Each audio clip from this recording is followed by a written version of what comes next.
ఇప్పుడు ఇందాక చెప్పారు మీరు ఎవరన్నా హీరోని కానీ ఎవరన్నా వ్యక్తిని కానీ మోసం చేశారంటే రవితేజ అని చెప్పారు. అలా మిమ్మల్ని ఎవరన్నా మోసం చేశారా ఇప్పటివరకు? చేశాడు సార్. ఎవరు? ఒక హీరో మేనేజర్ చేశాడు.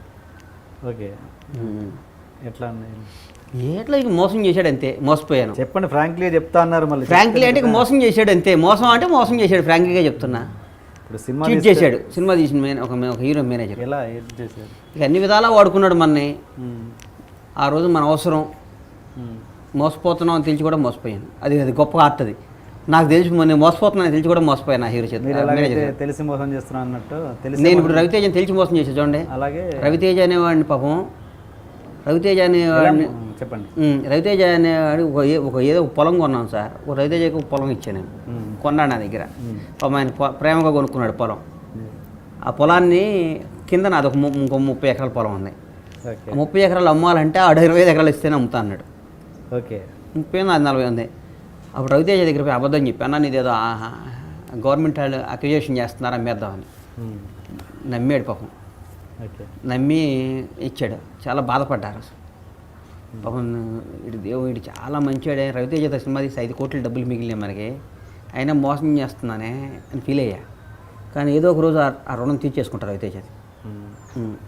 ఇదేనా మీరు చేసిన మోసం? అది మోసమే కదా సార్. అది మోసం కాదు. అది ఏంటి ఆయన రియాక్షన్ ఏంటి దానికి చెప్పంగానే?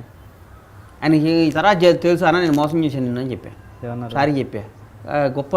గొప్పవాడు కాబట్టి నాకు తెలుసురా అన్నాడు అంతే. నన్ను ఎరా అంటాడు, నాకు తెలుసురా అన్నాడు. ఓకే, మొత్తానికి ఏంటి మోసం అని చెప్పన్నారు, చెప్పేశారు. చెప్పారంటే రవితేజ పాపం నిజాయితీ పడు కదా సార్ పాపం.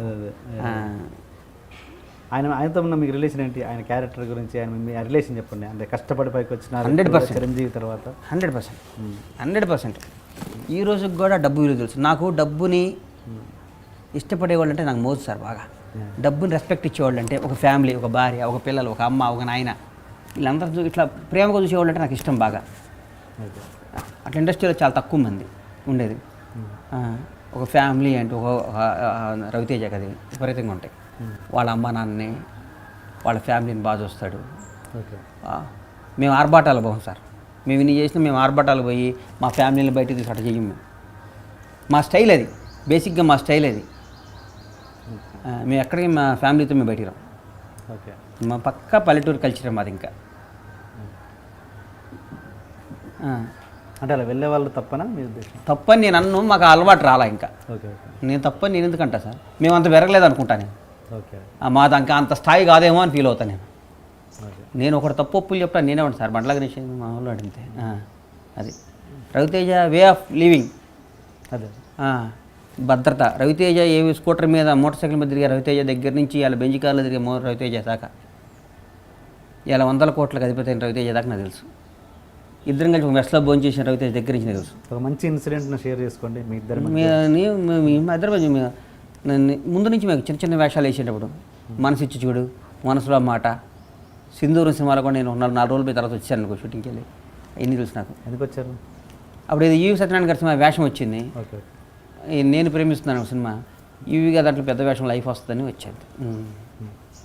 ఏది? జడి చక్రవర్తి సినిమా. జడి చక్రవర్తి. నేను ప్రేమిస్తున్నాను. Okay, okay, okay. ఏం చెప్పండి, ఇన్సిడెంట్ చెప్పండి. రవితేజ గారు మీ మధ్య నాకు మంచి ఇన్సిడెంట్ చెప్పండి. గుర్తు ఎలా ఉన్నాయి సార్ నాకు. ఒక్కటి చెప్పండి. రవన్న 10 రూపాయలు జాగ్రత్తగా పెట్టుకునేవాడు. ఇన్సిడెంట్ 10 చాలా ఇక బ్రదర్స్లా కలిసి తిరిగేవాళ్ళం కదా, కొంచెం బాగుండేవాళ్ళం. నాకు పాపం ఎల్లంగానే పవన్ కళ్యాణ్ గారు ఈ ప్రొడ్యూసర్ చేసినాక అప్పుడు ప్రజారాజ్యం ఎలక్షన్స్ వస్తే రవితేజ గ్యాప్ ఉంది పోయి నేను ఎలకంగాలి ఇమ్మీడియట్గా 2-3 సినిమాలు పక్కన పెట్టి నాకు సినిమా ఇచ్చాడు. ఆ సినిమా జస్ట్ యావరేజ్ అయినా నాకు 5 కోట్లు మిగిలినాయి. 110 రోజులు సినిమా రిలీజ్ చేశా. ఆంజనేయులు. పాపం మా డైరెక్టర్ కానీ కిక్ అనిపించింది. అది అమ్మ సినిమా అంటే ఈజీ అనిపించింది నాకు. ఫస్ట్ ఎదురు దెబ్బ తగిలితే భయపడతాం కదా సార్, నాకు ఎదురు దెబ్బ తగల ఫస్ట్. కొంత మీరు స్టార్ డైరెక్టర్లు వెంబడి పదే బదులు కొంతమంది విషయం ఉండి పాపం వెనకబడిపోతుంటారు, లైక్ పరశురాము. అలాంటి వాళ్ళని మళ్ళీ ఎందుకు లిఫ్ట్ ఇవ్వాలి? నేను ఇస్తాను. బొజ్జుకి సినిమా చేస్తానంటే గీతాడు సినిమా ఉంది అన్న చేస్తాడు. అది టాలెంట్ ఉంది సార్. అదే నేను ఇక నుంచి కొత్త రైటర్లు పరిచయం చేస్తానని చెప్తున్నాను మీకు. చూస్తున్న మన డ్రీమ్ ఐ డ్రీమ్ వాళ్ళ ప్రేక్షకుల సాక్షిగా టిఎన్ఆర్ సాక్షిగా అందరికి చెప్తున్నా, కొత్త డైరెక్టర్ని పరిచయం చేస్తా, చిన్న సినిమాలు తీస్తా. గుడ్.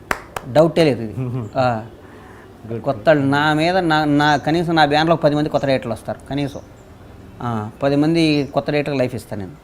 కొత్త వాళ్ళని డిజాస్టర్ సినిమాలు తీసిన వాళ్ళు కూడా మంచి కథ తీస్తే సినిమా చేస్తా. ఫిక్స్ అయిపోయా. ఎంత లో బడ్జెట్ అంటే 1 crore లో బడ్జెట్ ఏముందో సార్, 1 crore అటు దీని 10 కోట్లు మినిమంతో తీస్తా సినిమా. 1 కోటి 50 లక్షలతో నేను సినిమా తీయ. ఓకే. నాకు ఆనం 10 కోట్లతో సినిమా తీస్తా మినిమం. కొత్త వాళ్ళతో అది వర్కౌట్ కాదుగా. వర్కౌట్ రిలీజ్ అయినా చేస్తా. ఓకే సార్ నేను సినిమా చేస్తే ఆడియో ఫంక్షన్ నుంచి సినిమాని పైకి ఎట్లా లేపాలి నాకు బాగా తెలుసు సార్. ఓకే. నాకున్న టాలెంట్ అది. వన్స్ ఆడియో ఫంక్షన్ స్టార్ట్ అయినాక సినిమాని ఎట్లా పైకి తీసుకెళ్ళాలో నాకు బాగా తెలుసు. నా సినిమాని ఓపెనింగ్ సెట్ తెచ్చుకోవాలి నాకు బాగా తెలుసు. ఓకే. అండ్ ఇప్పుడు కొత్తగా వచ్చే మీరు ఇంత అనుభవం చూశారు, కొత్తగా వచ్చే ఇండస్ట్రీలకి సినిమాలు తీయాలి అనుకునే వచ్చే ప్రొడ్యూసర్లకి మీరు ఇచ్చే గైడెన్స్ ఏంటి? నేను గైడెన్స్లో ఇస్తా సార్. ఇస్తారండి మీరు మీ అనుభవంతో? నేను ఇవ్వలేను. నేను గైడెన్స్ నేను ఎందుకు ఇస్తా? గైడెన్స్ ఇస్తే నా తెలివి ఇంకోటికి అప్పటి నేను ఎందుకు ఫ్రీగా అమ్ముతాను నేనేమన్నా? నేను ఎందుకు చెప్తాను? నా బ్రెయిన్ నేను హీరోలు నెట్ పడగొట్టుకోవాలి, హీరోలు నెట్ సెట్ చేయాలి నేను ఆలోచిస్తా. కానీ మరి ఇట పోయి ఇట చేసుకోవడం హీరోలు నేను చెప్తా? నా వ్యాపారం సీక్రెట్ నేను ఇంకోటికి ఎందుకు చెప్తా?